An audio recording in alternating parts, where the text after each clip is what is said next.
Hello, Community Services, Public Safety, Housing, and Development Committee members and members of the public. My name is Helen Johnson. I'm the City of Oxnard's Interim GIS Manager. Today, it's my pleasure to present you with an update on the city's constituent relationship management solution known as Oxnard 311. The recommendation is that the Community Services, Public Safety, Housing, and Development Committee receive a City of 311 constituent relationship management performance update for the period of Performance Year 6, May 1st, 2021 through April 30th, 2022, and the first half of Performance Year 7, May 1st, 2022 through October 31st, 2022, and that the City Council receive the same update.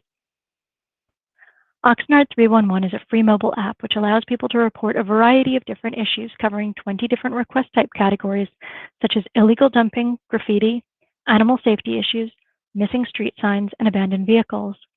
The city launched Oxnard 311 in May 2016. Since the launch, there's been a total of 122,550 public requests for service and a total of 15,333 downloads of the free app available for Apple, iOS, and Google Android mobile devices. The 311 app supports 17 languages. This slide shows performance across all 20 311 request types. In Year 6, 12 of those request types were meeting their service goal. And in the first half of Year 7, we see an additional 7 request types that are also now meeting their service goal on time too. This means that 19 out of the 20 service categories, or 95% of service categories, are either delivered faster than or on time and are aligning well with the city's service commitment to the public. One of the best ways of looking at the success of 311 is to look at its growth over the years with respect to the number of mobile app downloads. The app, including both the Apple iOS and Google Android versions, account for 75.8% of all requests that are submitted. This is a great way of getting a quick look at how we're doing and how people are adapting to the app over time. In Year 1, we had 2,139 downloads. In Year 2, we see a small decrease of about 6.7% with 1,995 downloads. In Year 3, we see an increase of about 7.8% from Year 2. And from Year 3 to 4, we see a 1.6% increase. In Year 5, there's a small decrease of about 1.5% with 2,154 downloads. In Year 6, we see a significant 40% increase from Year 5 with 3,007 downloads. And in the first half of Year 7, we see 1,701 downloads. If this first half trend continues into the second half of Year 7, we would see a 13% increase as compared to the Year 6 downloads. Our next slide looks at the number of requests submitted, demonstrating how much work is being completed by Oxnard staff. In Year 1, there's approximately 7,900 requests submitted. Moving into Year 2, you see a huge jump, about a 95% increase, where 15,435 requests were submitted. From Year 2 to 3, you see a 14% increase. From Year 3 to 4, there's a 6% increase. From Year 4 to 5, you see a big jump of 21% with 22,747 requests submitted. Then from Year 5 to 6, you see another big jump of 18% with 26,750 requests submitted. And in the first half of Year 7, if the trend continues, we could have 28,000 to 29,000 requests by the end of the year, about a 6% increase from Year 6. There are 20 different request types that can be submitted through Oxnard 311. Over the past couple of years, the top 3 have been the same each year. These top 3 comprise approximately 69% of all requests. The top 3 are illegal dumping, which is always our number 1 at 43,242 requests, or 35% of the total. Graffiti at 28,839 requests, or 23.3% of the total. And abandoned vehicles at 13,465 requests, or 10.9% of the total. These numbers include all of the first 6.5 years. This presentation will now focus on the top 3. Detailed information on all 20 request types is contained in the staff report. First, we're going to look at illegal dumping, which is large items dropped off on the side of the road or in alleys. Large items include couches, refrigerators, cabinets, TVs, mattresses, and similar objects. These items may require specialized equipment to remove and lift into the back of a truck. For illegal dumping, in the first 6.5 years, we've processed 43,242 total requests. The requests per year somewhat follow what you see in the overall request trends, a huge jump from year 1 to 2, followed by smaller jumps, then a larger jump from 6,556 all the way up to 8,616 requests in year 5, and another big jump to 10,059 requests in year 6. In the first half of year 7, we've processed just over 3,500 requests, and if that trend continues at the same rate, would expect to see a decrease for year 7 with a total of only around 7,500 requests.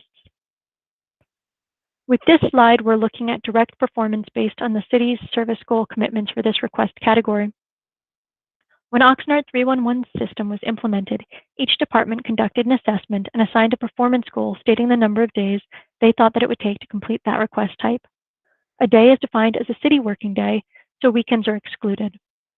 For illegal dumping, the goal is to resolve requests within 3 business days. In the 6.5 years since 311 began, the average is 4 days. When we look at the line graph, each of the blue dots is the average number of days it takes to complete a request for a specific measurement year. The orange line is the performance goal target for each specific measurement year. The chart demonstrates that in year 1, we were very close to meeting that 3-day goal with an average of 4.4 days. For year 2, there was a noticeable slip to 8.6 day average. In year 3, we achieved the goal coming in at 2.7 days. In year 4, there was a slip again to 5.5 day average. In year 5, it improved a little to 3.5 day average, just barely over the 3-day target. And in year 6, we continued to improve and completed requests exceeding the goal with a 1.2 day average. In the first half of year 7, we completed requests in an average of 2 days, remaining within the 3-day target. The next graph is one that we've shared each year in this presentation, but it has changed over the years. We used to look month by month at the performance, and then quarter by quarter, and now we're looking at half-year increments. Here's how to interpret this graph. Look at the 2 bar charts in the front. The light blue color at the base of each bar chart is the total number of requests, while the teal color above it is the number of requests that were completed on time. Then behind that is a green area showing the percentage of each year's requests completed on time. So for example, in the first half of year 1, we had 932 total requests, and 427 of those were completed on time, which equates to a 45.8% completed on time result. This chart helps one see trends over time for both the increase in volume of requests and also how staff responded to those requests. The peaks and valleys in the chart reflect improvements and drop-offs in performance, and each of these peaks and valleys tells a story. In the first half of year 1, we were completing requests at 45.8%. We started to turn things around as staff adapted to the new way that the 311 system changed business processes and resources were assigned differently. We completed things on time, and there's a big improvement to 65.7%. Then in the first half of year 2, there's a big dive down to 40.2%. When talking with staff about this result, it turned out that critical staff members were injured during this time, including one person who had a certification to drive one of the larger vehicles that could pick up these bulky items. The result can then be attributed to a staff shortage due to injuries. Over time, performance rebounded from that as the department adjusted staff assignments and eventually had people return to work from their injuries. You then see us achieving an impressively high percentage rate in the second half of year 3, all the way up to 91.9%, and 88.3% in the first half of year 4. In the second half of year 4 and the first half of year 5, we start to see a dip again, and this is attributed to the pandemic-associated stay-at-home order, which made it very difficult for staff to be in the field and working together. In the second half of year 5, there's a 28% improvement, rebounding us back to an 89.6% completion rate, and then a 97.1% completion rate for the next half year. In the second half of year 6, there was a slight dip to 90.6%, and then again to 84.9% in the first half of year 7. The next category is graffiti. There have been a total of 28,839 graffiti requests over the past 6.5 years. You can see that each year there are progressively more graffiti requests. In year 1, there were 1,840 requests. Then there was an approximately 60% jump in year 2 to 2,971. Each year, we just keep seeing steady volume increases, with year 6 at 6,340 requests. If the trend from the first half of year 7 continues, the request may level off at a total of 6,000 to 7,000 requests in year 7. The graffiti team has performed well over all 6.5 years. Their results are always within their target goal of 3 days, with an average of 2 days to complete. You can see that even with staff reductions in years 3 and 4, the city was still able to achieve their goal of resolving graffiti requests in under 3 business days. When you're looking at performance stats, this is exactly the type of chart you want to see, where across the board you have a consistently high percentage of requests completed on time over a long duration of time. On-time completion rates range from 89% at the beginning of the 311 program to as high as 94.9% over the 6.5-year program. The last category is abandoned vehicles. These are vehicles that are left unattended either in public areas or on private property. For vehicles in public property, we have our traffic service assistants from the Oxnard Police Department who work on these requests. And for those on private property, we have code enforcement staff who go out and have the vehicles removed or issue tickets. In year 1 to year 2, we see a familiar trend showing a jump of requests from 700 a year in year 1 to 1,671 in year 2. There are minor increases from year 2 to 3 and from year 3 to 4, followed by a material jump from 2,073 requests in year 4 to 2,564 in year 5, and a continued upward trend to 2,832 requests in year 6. If the trend for the first half of year 7 continues, we could be seeing over 3,000 abandoned vehicle requests in year 7. The goal for abandoned vehicle requests is 14 days, and on average over the 6.5 years, we've seen a completion time of approximately 9.4 days. For each of the years, the average has been below the goal of 14 days, starting off at 12.2 days in year 1 and then improving to between 9 and 10 days for years 2 through 6, and our best yet in the first half of year 7, reaching 7.5 days. The abandoned vehicles performance graph is one of those that you like to see.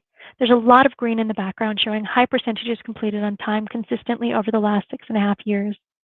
You can see that those first 2 years, they were ramping up as staff learned and acclimated to the new system and business processes, along with more resources being allocated. Seeing this big increase from 66.3% being completed on time in that first half of year 1, all the way up to 92.3% completed on time at year 2 end. Since then, we've achieved consistent plateau of 80 to 90% completed on time, even with a large increase in the overall number of requests that are being submitted by the public. After reviewing this year's performance, there's one category with opportunities for improvement. This is the assessment district request type. Most of the requests in this category are for tree trimming and sidewalk repair services and come from an assessment district type called a landscape maintenance district. These district types have highly variable funding from district to district. Special district staff are utilizing new shared agreements to address and resolve their tree trimming and sidewalk grinding requests, but due to limited funding as a result of capped assessments, some services will continue to be unavailable in some landscape maintenance districts. You can go to www.oxnard.org/city-department/finance/special-assessment-district/LMDs for more information. The recommendation is that the Community Services, Public Safety, Housing and Development Committee receive a City of Oxnard 311 Constituent Relationship Management Performance Update for the period of Performance Year 6, May 1st, 2021 through April 30th, 2022, and the first half of Performance Year 7, May 1st, 2022 through October 31st, 2022, and that the City Council receive the same update. This concludes my presentation. I'm happy to answer any questions. In addition, there are representatives from the various departments who provide these 311 services to the community in attendance who are available to answer your questions. Thank you.